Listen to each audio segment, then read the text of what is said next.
Thank you for the music. And I will take a picture of the crowd also, because I think it's fantastic that you have listened to the call for this second time, but still rather unique event in the Karolinska Institutet. And we of course hope that we shall institute this as some kind of cultural day every year from the future Center of Brain and Culture. So dear Eva, members of Eva and George family, honored invited musicians, invited international speakers, colleagues, friends, ladies and gentlemen. It's a great privilege and pleasure for me to introduce the first Georg Klein lecture, which is organized together with the Georg and Eva Klein Foundation. Brain and culture, neuroscience and arts, natural science and humanism. Georg Klein moved seamlessly, I think one can say, between the two cultures. But as he writes in his essay book, Korpens blick, it's difficult to translate blick. The look of the raven doesn't look perfect. In his 1998 book, he writes one of the essays deal with the very famous concept of the two cultures, which was then about 40 years old, coined in 1959 by C.P. Snow. And he says exactly this, that he doesn't feel any problem moving, transgressing, and bridging between the two cultures. But he also reflects on the fact that when he is in different environments in his life, like scientific conferences or in discussions with musicians, poets, and authors, he senses that there is this phase border between the two cultures. And he actually has an interesting discussion which is worth reading again. In fact, I think many of the essays of Georg should be read and reread many times. I think if you look at his book production, there is a wonderful ensemble of reflections on the most essential parts of life and of biology and culture. But reading this essay again is worthwhile because he discusses the difference, if there is one, between truth in science and truth in the humanities, which is interesting. He was, since the 90s, a strong promoter of bridging between the culture, and as Fredrik and Gunnar and I were those initiating the Culture and Brain Initiative, he supported it strongly, and also the What is Life series, which was a little starter before that, and actually also helped us to invite some of the speakers, which was part of his network. But this was, of course, years before we really came to be aware of the ability of the new technologies, the imaging technologies, and its impact on the bridging between neuroscience and the performing arts and culture.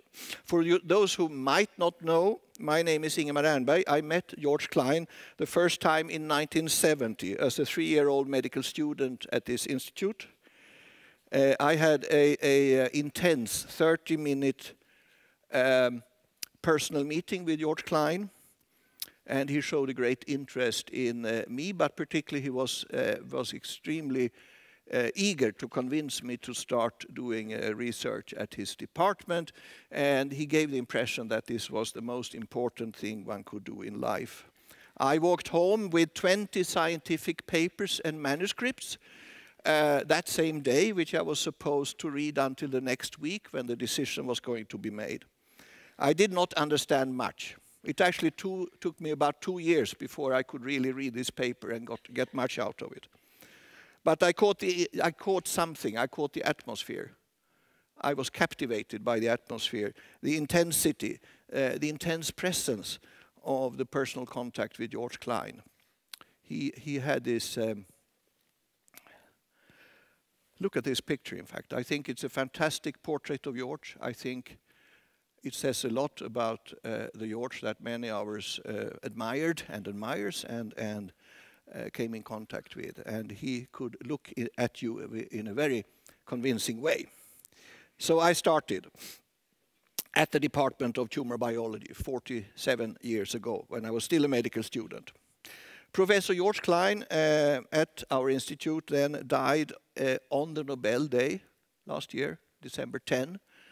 Actually, during the Nobel ceremony when it went on in the concert hall, but he was then since a few days in hospital. He and his wife Eva here had worked in the laboratory on a daily basis with their research groups of approximately 10 until a few days or a few, 2, 3, 4 weeks before his death. In the background of his death was that he, upon hip replacement, got a chronic infection which he couldn't beat in the end, and it wasn't cured. It was resistant bacteria.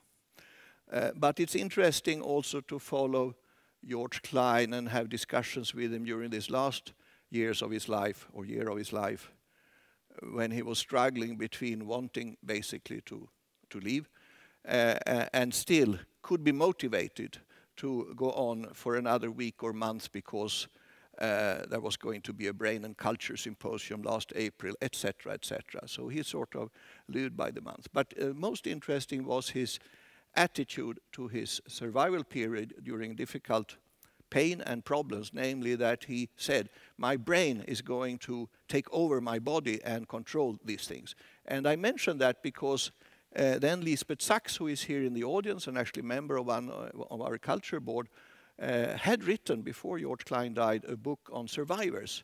And there she brings up this ability of the brain to suppress the soma, the pain, the feelings, the consciousness of the feelings of the body in a beautiful way. And actually you can I think, buy the book here in the coffee break and maybe in the lunch break, I hope. He was 91 years when he died. But by then, of course, he was since many decades famous worldwide as one of the founders of modern cancer research. How and why, you might ask? Well, I'm not going to give a detailed biography here. I think you can be referred to the wonderful essay about their life and about the first 40 years of their science in this annual Reviews of Immunology of 1989, which is written by Eva and Georg and is saying how one thing led to another. But just a few notes on their scientific contributions. I think one or two of these are particularly worth emphasizing today, and that is that they lay the foundations of modern cancer immunotherapy. And Georg barely experienced the breakthrough which happened a few years ago, when one learned to use the mechanism that they found in experimental model systems in 1959, 1960, when it now can be exploited in treating humans, because there was one more component that had to be understood. That is how you break the brakes of the immune system. And that was applied about 5-6 years ago, and is now one of the most promising future avenues of cancer therapy. And what they showed was that each cancer is immunogenic, can cause immune response, but it's individual per cancer. There was one exception, which was also showed by this laboratory, published 1 or 2 years later, 1961-62, namely that tumors caused by or related to infectious agents, viral cancers so-called, they have common antigens, which is, of course, the basis for the idea that you can make common vaccination programs for cancers like cervical cancer, etc. A few other keynote discoveries in the golden decades of the 60s, 70s, and 80s was, of course, the discovery of the effect called tumor suppression, together with Henry Harris in Oxford and Francis Wiener. And this is basically the discovery of a mechanism that normal cells have controls that can override in their genes, controls that can override the carcinogenic effect. And this led to the discovery of a whole set of genes, the so-called tumor suppressor genes. There was much more to this, a lot of early discoveries in the field of viral cancers using a human tumor virus, Epstein-Barr virus, and the discovery, or rather the projection that chromosomal rearrangement translocations led to important rearrangements of cancer genes. They didn't really prove the final point there, but the prediction was done by Georg Klein. And finally, of course, the laboratory, particularly Eva and her team, discovered natural killer cells in the middle of the 70s. Well, how was this possible? Again, I refer to the many obituaries and memorials that you can find, and their own article, as I said. But of course, as you all are aware, probably Georg Klein came to Sweden after a dramatic youth growing up in Hungary in the shadow of the Second World War. And moved to Sweden, or traveled to Sweden under adventurous conditions, 22-year-old, and finished his medical studies here, went back to Hungary, married his love, Eva, and brought her back to Sweden, and enrolled in research with Torbjörn Kaspersson, one of the great pioneers of cell research in the world, at the Department of Cell Research. Georg made his thesis in '51. The uniqueness of the team, Eva and Georg, was noted, and in '57 he was offered a personal chair in tumor biology. And in 1960 there was another rare or absolutely unique event when the Swedish Cancer Society donated money for a building, the Department of Tumor Biology in this campus. But the most important thing was that with these gifts, or these possibilities given to Georg and Eva, they created an absolutely, in those days, unique environment of an integrated research department, integrated cancer research, where they combined genetics, studies on chromosomes, cell biology, role of infections, and studies on the immune system. And today, many major cancer institutions are trying still to create such interdisciplinary units. And this department became a hub for the contemporary cancer research in Sweden, Stockholm in Sweden, but all over the world. And I will not dwell on this, but Georg, of course, excelled in communication abilities with the tools in those days, namely paper and pen and letter and secretaries. And he preoccupied with his average of 50 letters a day, 7 secretaries over many decades. So we used to say that he invented email communication, or almost social media, long before they were existing. I mean, when he was traveling, you know, there were 3 brown envelopes sent, one to the airport which he just left, one to the airport where he was supposed to be, and one copy, third copy letter to the airport where he might be the next day, to make sure that he always had the latest news from the lab and correspondence. And he was dictating all the time, you know. You could not really sit and have a drink with him on the flights. He was a Renaissance man with a deep classical education, and as said, I was extremely disappointed with him in 1984 when I noted that he secretly had written a popular book called Istället för Hemland, instead of Homeland. I thought that he had given me the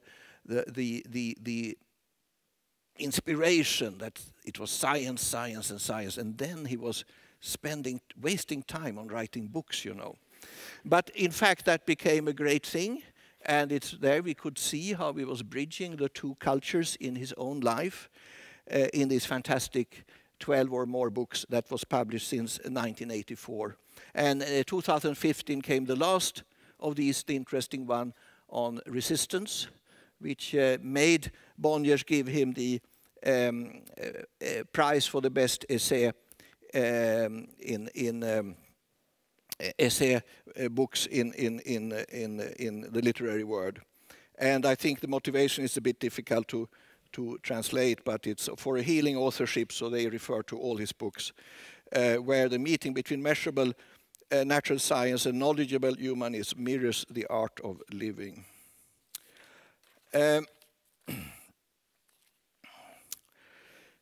We first heard about the subject of flow when Georg Klein had, in a meeting, had the chance to also visit Mihály, Csíkszentmihályi in Chicago.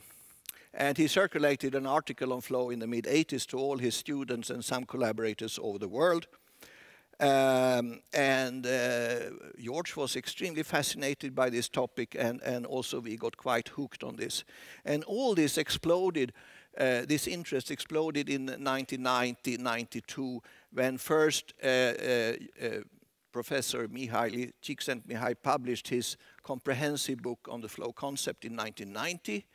In the same year, Georg Klein edited a book in Sweden with many contributors, including myself, on the issue of creativity and flow, kreativitet och flow. And in 92, the Swedish translation of Dr. Csíkszentmihályi's book came in Swedish, and Georg Klein had written the preface. In between, in 1991, I met Professor Mihály Csíkszentmihályi for the first time. Yeah, this was actually a picture that should remind us of, I forgot to say that the large topic Georg was really curious about was why so many people, 2/3, don't get cancer. And for this topic to be studied, he was very much dependent on the naked mole rat, which you can see here in a little doll. Anyway, in 1991, there was a special occasion in Omaha, Nebraska, in the Midwest. And the reason was this scientist, David Portillo, who had discovered a genetic disease called XLP, or Duncan syndrome. And he came to Sweden 10 years earlier to our laboratory to learn more about Epstein-Barr virus and tumor immunology.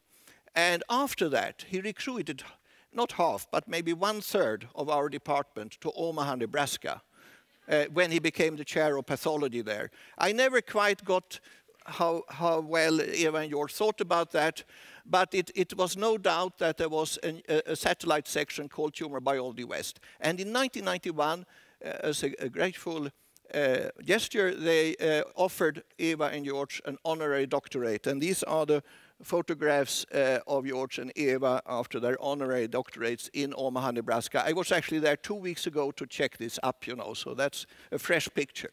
You are still on the wall there, Eva. And in that context, there was a symposium, and they had also invited Professor Mihály Csíkszentmihályi, and that's the first time when I met him. And then we did invite him here for a lecture on flow to our department in the mid of the 90s.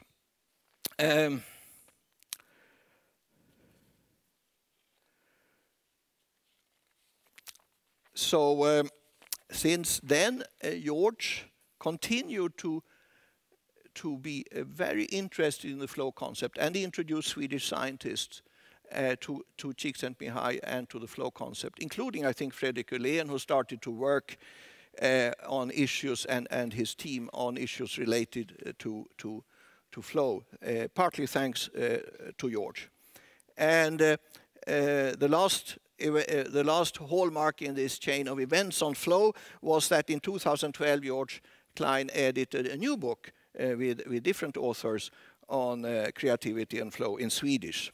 2012, nya tankar om kreativitet och flow.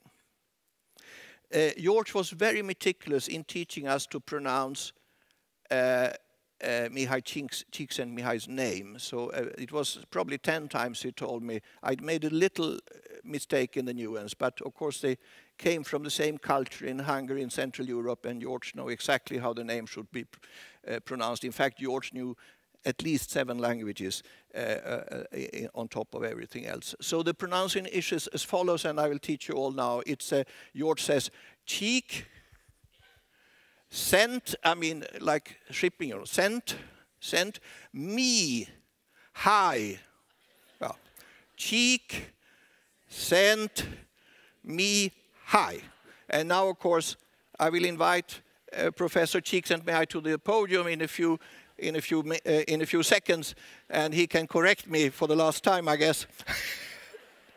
But anyway, we are extremely happy because of this joint history for 26, 25, 26, 27 years to have been able to convince Mihály to come back to Stockholm and to honor Georg Klein by giving a lecture on flow. Because in the spirit of Georg Klein means that we focus on the science and not on the biographies. So this is not a memorial, this is really to honor Georg by bringing up the science that he was fascinating of. Professor Mihály Csíkszentmihályi got world famous because he coined this concept of flow, which also spills over on issues of creativity and motivation. He's distinguished professor of psychology and management at Claremont Graduate University in California, and of course he has received many distinguished prizes and honorary doctorates over the world because of this. He did his big promotion of the flow concept and the early research at the Department of Psychology in Chicago. And then he was a period or parallel partly at the Department of Sociology and Anthropology at Lake Forest College. In an interview with the magazine Csíkszentmihályi, Professor Csíkszentmihályi described flow as being completely involved in an activity for its own sake. The ego falls away, time flies. Every action, movement and thought follows inevitably from the previous one, like playing jazz. Your whole being is involved and you are using your skills to the utmost. Please, Professor Csíkszentmihályi, are you there somewhere behind the curtains? Very welcome.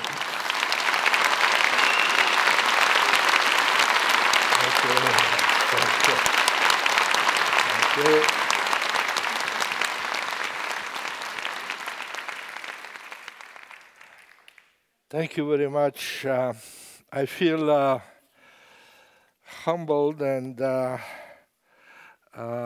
honored to be able to speak to you today about my colleague and friend Georg Klein, whom I knew and respected and was energized just by his company for many, many years, although we saw each other very seldom, being separated from such a distance and so much water. But I was always following his work, and I felt a particular kinship for him, not only because we come from somewhat similar backgrounds in Hungary, but also because I think he has been a living example of the kind of things that I have been studying for half a century or so, which is how can people live in a way that their life is meaningful and enjoyable and constructive. And as a psychologist, these are questions that I faced when World War II was ending, and I was 10 years old, and I saw the whole culture and society of Eastern Europe collapse and then be submerged under the Soviet occupation, and it was a kind of a tragedy that hit home also in my family, although not as tragically as in many ways than Georg Klein's life, but my two older brothers, who I felt very close to, both of them died in the occupation of the first one when the Soviet armies came into Budapest, and the second one when he was captured and spent a long time in the Urals in a gulag concentration camp, and then he came back to Hungary, but his health was kind of destroyed by working underground for mines in the Ural Mountains. Anyway, that had these experiences led me to realize that in life you need to take control of your life when the external circumstances are such that you can't live with them, and it forces you to do things that you wouldn't want normally to do. But I learned both from my family and from those who survived from the tragedy of World War II that you can learn to enjoy almost any situation that you find yourself into. And in a sense, I think what I'm talking about is a very a psychological version of what some of the same themes that Professor Damasio talked about this morning, which is, he called it the homeostatic principle that gets us to try to react to things in our environment that create feelings of pain or conflict, and the overcoming of these feelings or being able to kind of control them and is what creates a feeling of enjoyment or flow that I am interested in researching. For instance, one person who understood this well is Masaru Ibuka, who founded a company called Sony, which didn't exist. When he said this, he wrote this as his statement of vision of the future. He didn't have any money, he didn't have any product, he didn't have anything except an idea, which is to create a place for engineers to feel the joy of technological innovation, but also to realize that he had a mission, a responsibility to the society, and he wanted his workers to work to their heart's content. That's a very, very strange thing for an entrepreneur to want to create a firm that achieves these goals. But this was what World War II got Ibuka at the end of the war to want to create such a place. And he succeeded to a large extent. And this is essentially, my talk is how does it feel to work to one's heart content so that you enjoy life, enjoy what you're doing. And this, I think, is a question that Georg Klein felt that he was able to achieve, and I felt in his presence that he was essentially the embodiment of this concept of living working in a way that you feel that this is what you really want to do more than anything else in the world. But in my interviews, for instance, one person I talked to was Mark Strand, who was, in the year I interviewed him, he was elected to be the Poet Laureate of the United States, which is the highest recognition that a poet could aspire to. And when I asked him to tell me how he feels when he writes poetry, this is what he says, you know. And this is what everybody we studied, by now thousands of people in Asia, Africa, Europe, South America, the United States, all in all places, people who really like what they're doing say the same things that Mark Strand says, except for the last part, which is really what the poet does, that is making meaning, putting down words that the reader would find meaningful, that you feel, yes, this is what love is, this is what death is, this is what life is. And that's the poet's word. But the other rest is what a musician or an actor or a sportsman, an athlete would say.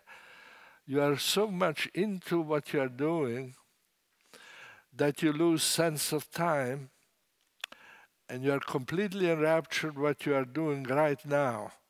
No future, no past enters your consciousness.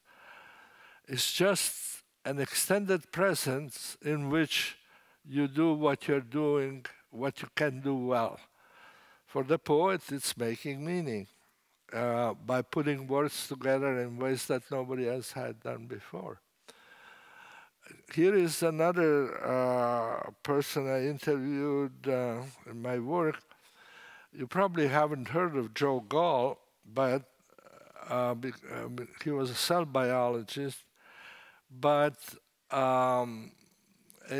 he became quite well known in the United States when two of his students got the Nobel Prize in chemistry and medicine, and both of there were two women who got the Nobel Prize, and both of them say that the reason they became cell biologist was because Joe Gall taught them how to enjoy the process and make and feel that they were making meaning.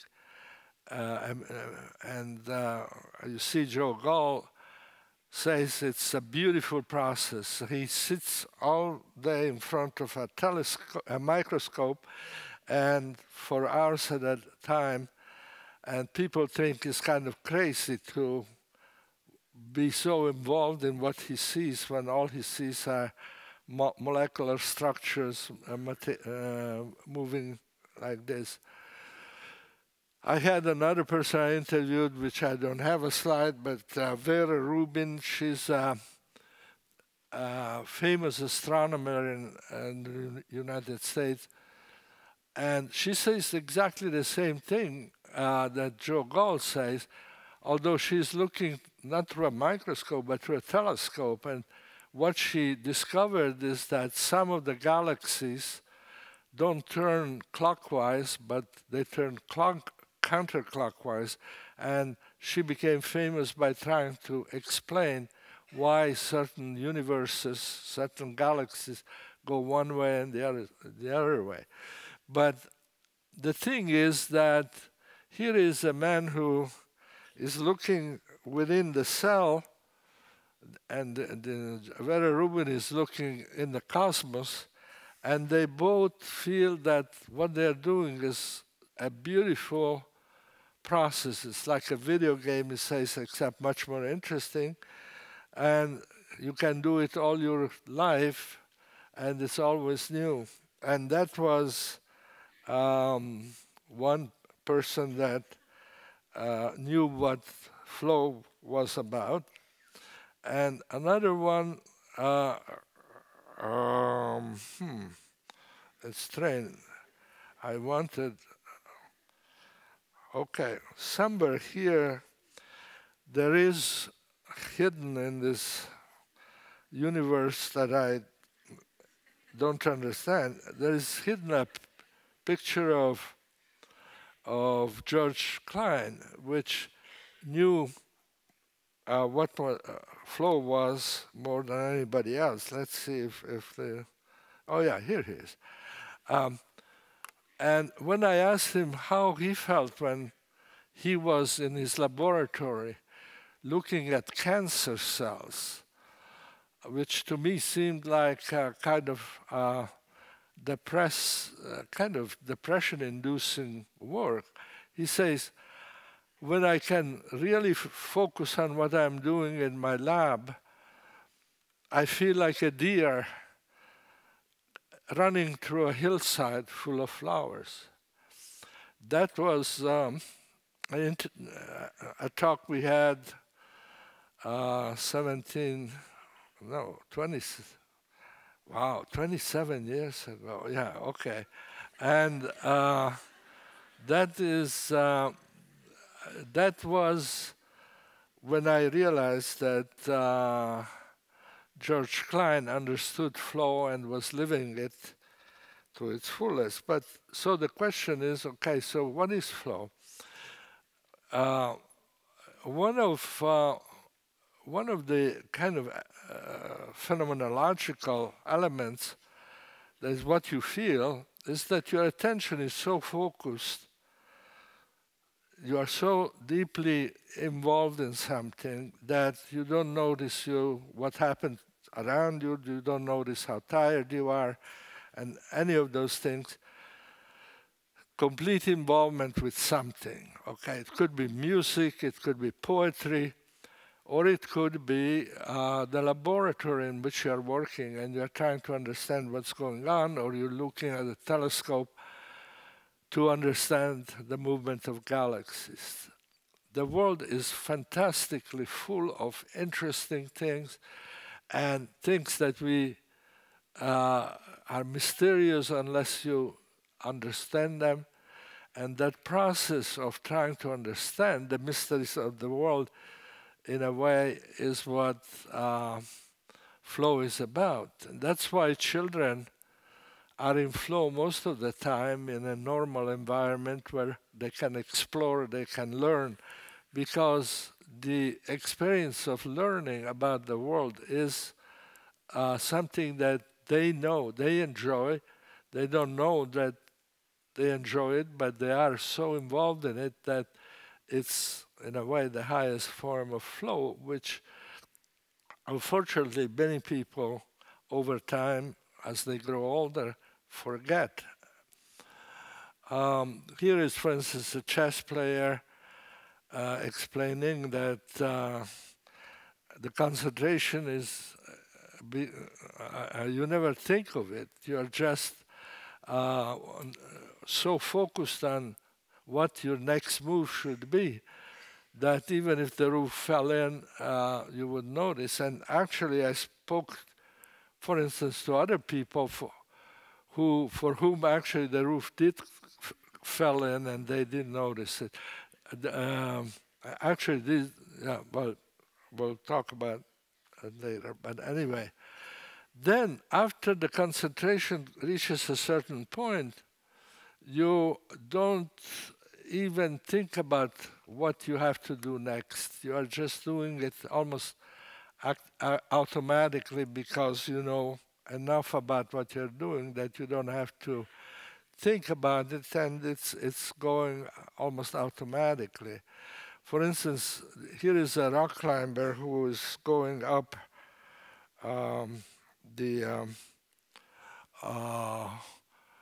this is the El Capitan in the Yosemite Valley in California, and it's one of the toughest.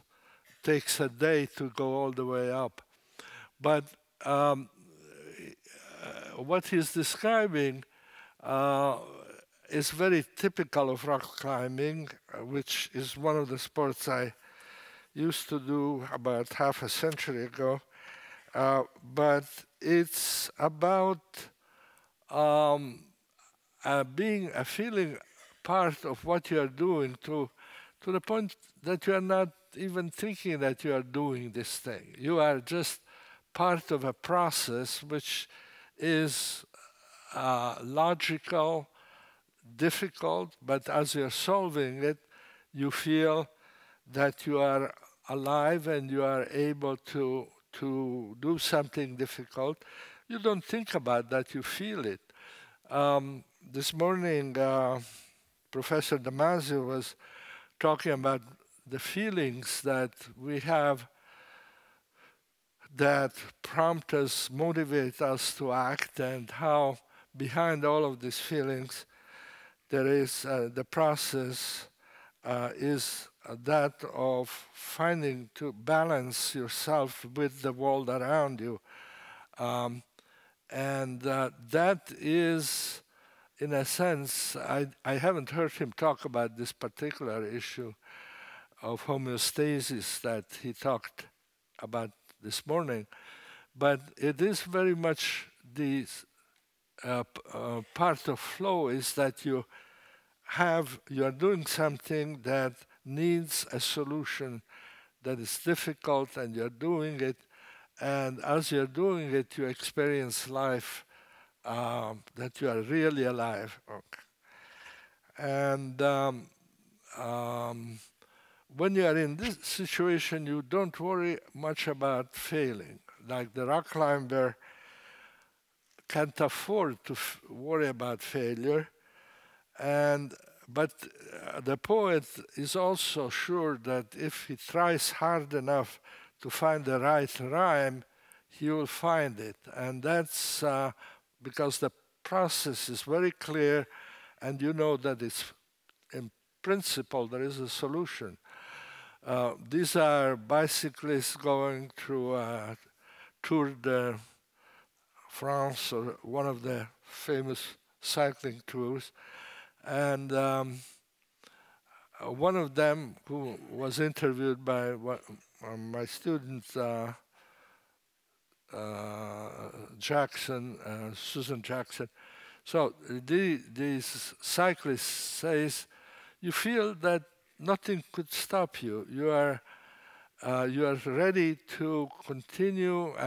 You don't fear any possibility of happening, even though that is very possible, but you feel that you can do it. And that is part of the attraction of this feeling, this homeostatic process that people go into. And when you are really into this activity, you don't think of yourself anymore as a person who has obligations, problems at home, has health problems or whatever. For instance, surgeons are very famous, very well known for enjoying their work so much that many of the surgeons I interviewed say that they haven't taken a vacation in 20, 25 years. And the last time their wife got them to go to a vacation in Mexico on a beach, after 2 days on the beach, she volunteered in the local hospital to do surgery. It became almost addictive in its power to get you to do it. And this is one of the surgeons describing how it feels to do surgery. And all of them would say something similar to this. Then time, the process of time that usually we calculate very carefully because we live in a world where everything is scheduled and time-bound.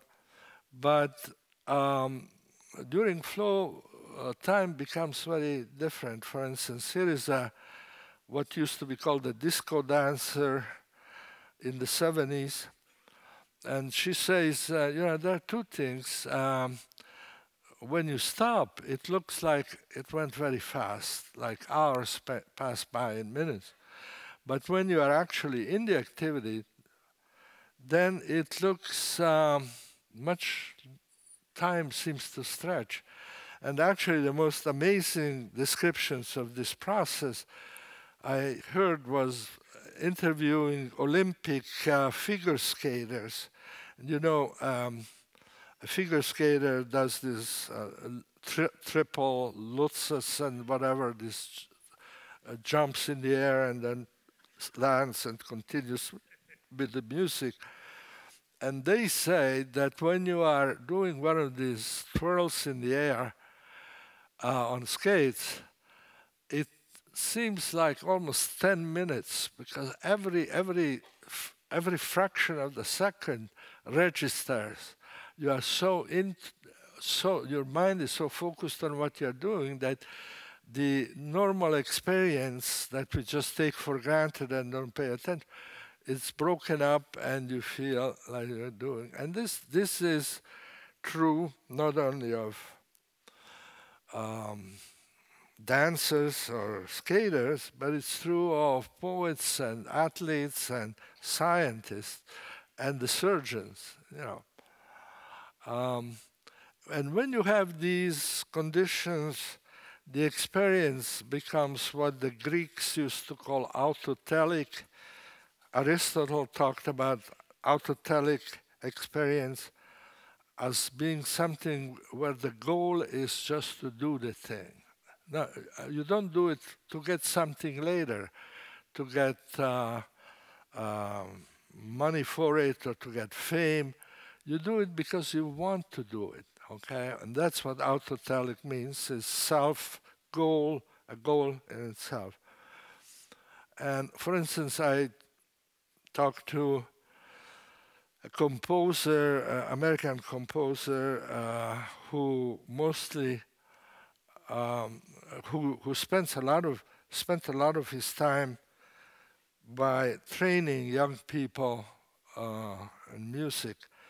And I asked him, when I talked to him, he said, you know, I tell my students, do it just because you want to do it, for the satisfaction you get. Don't expect to make money, don't expect fame or a pat on the back, don't expect a damn thing. Do it because you love it. And all of the, people who really find their work fulfilling, satisfying, whether, I'm sure Georg Klein, when he talked about feeling like a deer running to the meadows full of flowers, that's his way of kind of expressing the joy that he felt when he was immersed in trying to understand the behavior of cancer cells or anything else he was studying at the time. So this is what flow is about, is to love what you're doing and to be able to do it and find ways of loving things that most people wouldn't think are that lovable, you know. But everything in the world seems to be lovable if you pay attention to it and you try to understand how it works and how why it exists and how it exists and so forth. So these are the dimensions of what people feel, the phenomenology of flow, these 6 conditions. And the question is, okay, so what makes it happen, you know? And one important part that everybody says is that, okay, their attention is so focused on what they are doing because they know what they have to do next. They may not know how to do it, but they know there is a next step that has to be done. For instance, this rock climber, again in Yosemite, you can see the cars. These are the cars and the tents of the climbers.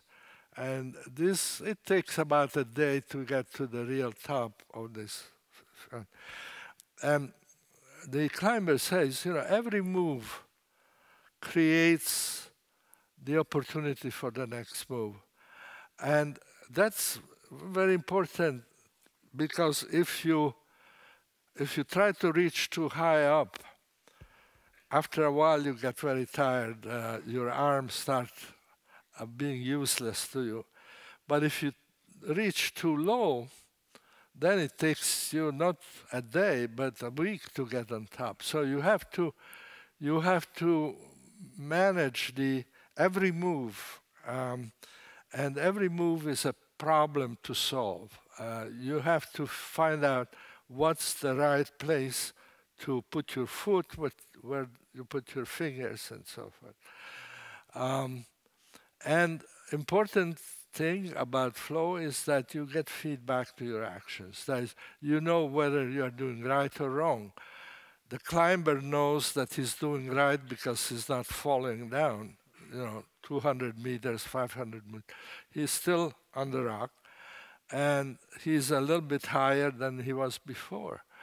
But in all of these activities that produce flow, you get feedback, and the feedback may be very subtle, because if you're not trained, you don't even notice it. But an expert in any field is one who can get feedback to what he's doing. If you are a good poet, your expertise depends in reading what you wrote and say, no, this is not good.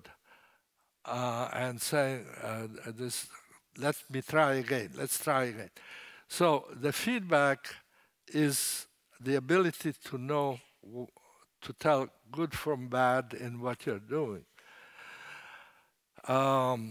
Duke Ellington, the famous jazz composer and player, he said, that he had a room where he composed, a small room where he wrote music, and next to it he had a room with 5, 6 musicians who were waiting for him to come out of the study, and he would have a new sheet of music and gave it to his band, and they played the music right away, and Duke Ellington would listen and say, yeah, okay, this is good, or say, no, this is bad, and so forth. Now, Beethoven or Mozart did the same thing without having all the orchestra waiting, because they knew they could recreate the music in their mind and say, is this good or not? And then act accordingly. Now, one of the most important things is that you are able to match the skills to the challenges of the situation. This is one way to represent it, is that you start, here is low skills, low challenges. And if you are starting on an activity, you could find flow here too. But if your skills are higher than challenges, you are bored. If the challenges are higher than your skill, you feel anxious. So flow is essentially a mental state where you start from point A, down there, with anything you start doing, your skills are going to be low, and so you don't enjoy it unless the challenges are low. But as the more you play something or write something or do research, if you keep doing it, your skills increase, the skills increase, and then you are bored doing it until you increase the challenges, and then you're back in flow, and now you're again enjoying what you're doing. You're completely focused and so forth. Now, it may be also that what happens here is that suddenly the challenges go, for instance, you are a child, you are playing the piano, and you have mastered a certain amount of challenge, but your parents say, okay, here is Chopin, try to play it or something. And the challenge suddenly is too high, and you begin to feel anxious there. At that point, the only way to get back to flow really is to increase your skills. And then with the new skills, you can enjoy playing Chopin again. And the important thing is that to learn anything, whether it's looking at microscopes, telescopes, or climbing rocks or playing music, anything includes hundreds and thousands of these steps where you get a little bit ahead of yourself now, too much challenge. Oh, I have to learn how to cope with this. You develop the skill and so forth. Or you get bored and you say, okay, I need to get higher challenges. And in our research, we find that flow is the condition where you are above, this is the average point on what you're doing. And if you are going above average, both in skills and challenges, you are in flow. The other conditions that we find are control is when your skills are high and the challenges are a little bit lower than your skills, but they are not too much lower, so you feel okay doing that. Then relaxation is when the skills are still high, but the challenges now are pretty low. And at that point, you feel relaxed, and that's also a good condition. But then after that, things get a little worse. For instance, boredom is when the challenges are low and your skills are still quite high, and that's boring. But even worse than that is when both challenges and skills are lower, and that's condition of apathy. And then worry is when the challenges get higher and your skills are still low. And then even worse is anxiety, where your skills are low and challenges are high. And to complete the circle, you have a condition we call arousal, which is close to being in flow, but the skills are not that high. But when you are in that condition, you know that you could move into flow, but increasing a little bit of your skills. And this is a map of everyday experience or feeling, perhaps. And when we study people, and we study people by giving them originally a pager, or now we can use programmable watches or something, and during the day we send signals, and whenever they get a signal, they answer and say how much skill they find, how much challenge there is, and how happy they are, and how, etc., etc. And what we find is that flow is, as you would expect, flow is when a person is doing whatever they like to do, a hobby or favorite activity, or being with a person they love, or work. Work could be, for many people, certainly for people like Georg Klein, work is a source of flow. And that is one possible situation. I was very glad when our results showed that most people, when they're driving a car, they feel in control. This is the control area. Now, it's not always there. Driving could be here or here. For instance, suddenly a snowstorm or ice storm, you're anxious. But normal driving is in control. And work can also be in control. Work is, as you will see, work can be almost anywhere. And this is the area of relaxation. And here you find that people are eating, reading, having a conversation. Now, that's relaxation.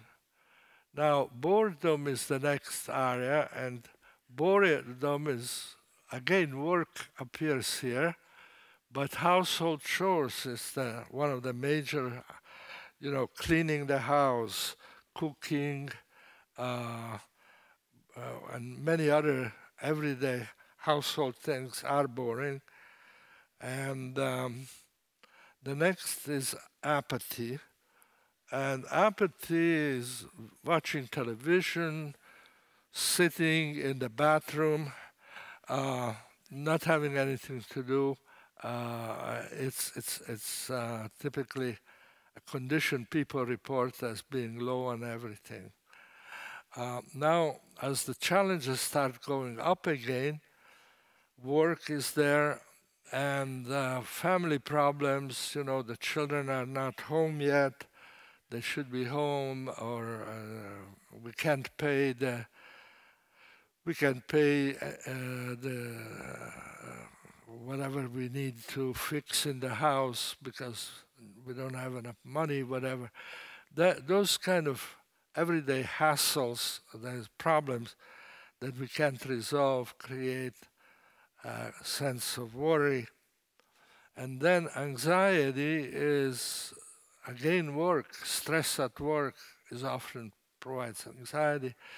Sudden threats like the children, it's midnight and the children haven't come home from a party or something. And these are everyday normal life situations.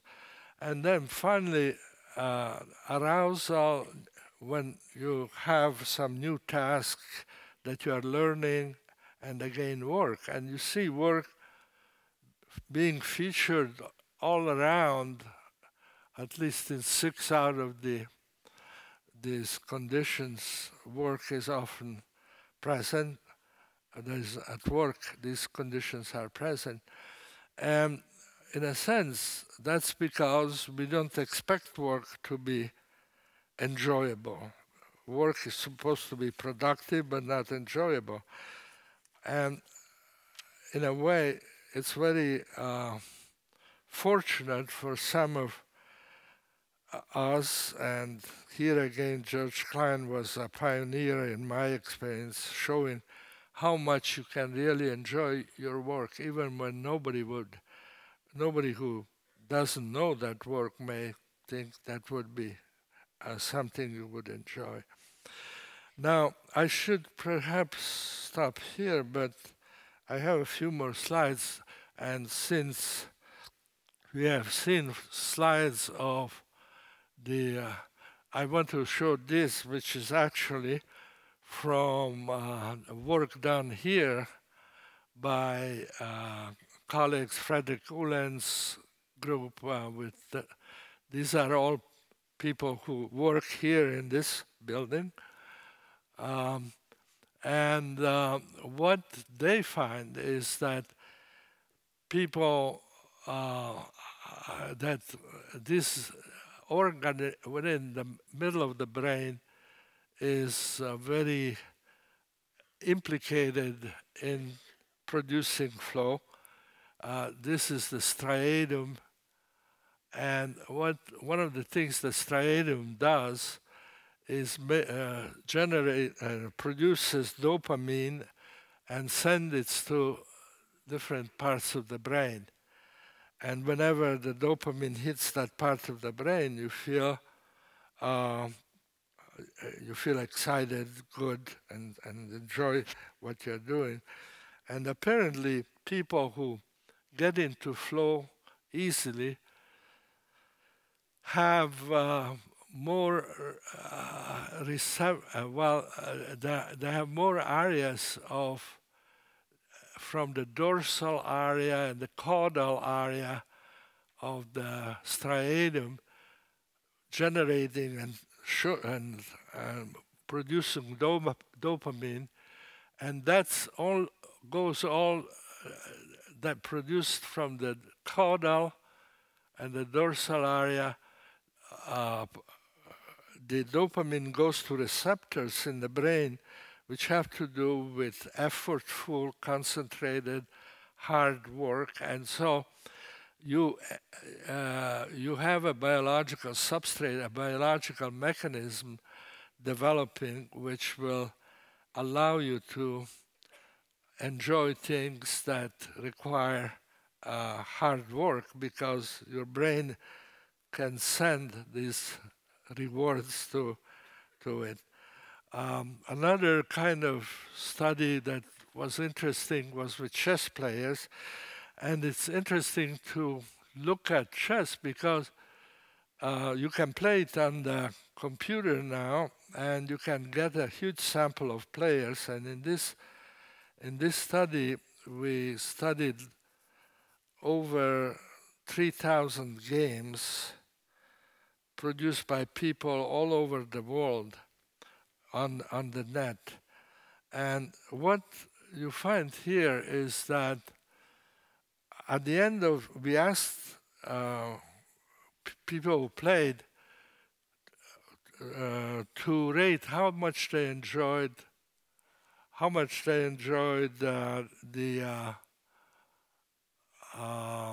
game that they had just played. And this is how much they enjoyed it. And this curve shows how much you enjoy it at different levels of opposition. The 0 means that you and your opponent have the same chess rating, so you have the same skill, and therefore also the same challenge. Your challenge and skills are in perfect balance here. Here, the opponent is better than you are, and here you are better than the opponent. And it's interesting that, and see, when the opponent is better than you are, you expect to win only 5% of the games. Whereas at this point, you win 95% of the games. But look at how much less enjoyable it is when you know that you can win easily because your opponent is not very good. That's not an enjoyable game. The enjoyable game is when you are in balance, but interestingly also when you are much less good than the other person. And the reason for that, we find, is that the people say, it wasn't a very enjoyable game, except that I was learning from my mistakes with a good player. I was learning, so I enjoyed the game because I was learning, not because I was winning. So this is a kind of a typical illustration, in a way, of how the ability to play against, even when you know you are going to lose, but there is a reason for it. You are not as good as the other person. I mean, that's a logical thing. Right? But why play against somebody who is so much less good than you are? You don't learn anything, and it's not an enjoyable game. So this is chess, and the question is, can we live life like that, you know? And I think, again, the people who have resilience against obstacles, or who have a situation that the outside situation is very bad, but if you are able to find the soft spot, if you are able to find new opportunities to create order, balance, meaning, then you can have a life that's under your control, that you can enjoy and experience. And as I say, I have known many, many people in various ways of life, and few of them, if any, knew this intuitively, had learned how to live this way than Georg Klein did. So again, I am very honored to be here to remember his life and see the profound meaning that it had for those who knew him. Thank you very much.